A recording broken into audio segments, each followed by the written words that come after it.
দেখো বন্ধুরা, আজ শুরু করছি। The shadowy figure took him to an upper room where a bright fire was burning. সেই ছায়াযুক্ত চেহারা তাকে নিয়ে গেল ওপরে একটা ঘরে, যেখানে কিনা একটা উজ্জ্বল আগুন জ্বলছিল, মানে শীতের দেশে ক্যাম্প ফায়ার জ্বলে না, সেরকম। There was an arm chair beside the fire. সেখানে একটা চেয়ার, মানে আরাম কেদারে রাখা ছিল সেই আগুনটার পাশে। By the armchair was a small oak table on which lay a battered old book bound in red leather. সেই আম চেয়ারটার পাশে আর কি ওক গাছের, মানে ওক গাছের যে কাঠ, সেই কাঠের তৈরি করা একটা টেবিল ছিল। তার উপরে সেই টেবিলটা কিরকম ছিল, খুব ছোট, মানে বড় নয়। তার উপরে কি রাখা ছিল একটা লাল রঙের লেদার দিয়ে মোড়া জীর্ণশীর্ণ পুরনো বই। The shadow figure put the candle on the table and departed silently.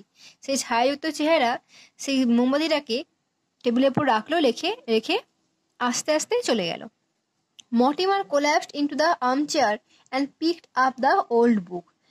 Collapse মানে হচ্ছে নিমজ্জিত হয়ে যাওয়া, মানে মর্টিমার একটু বসে পড়লো আর্মচেয়ারেতে এবং সেই পুরোনো বইটা তুলে নিল।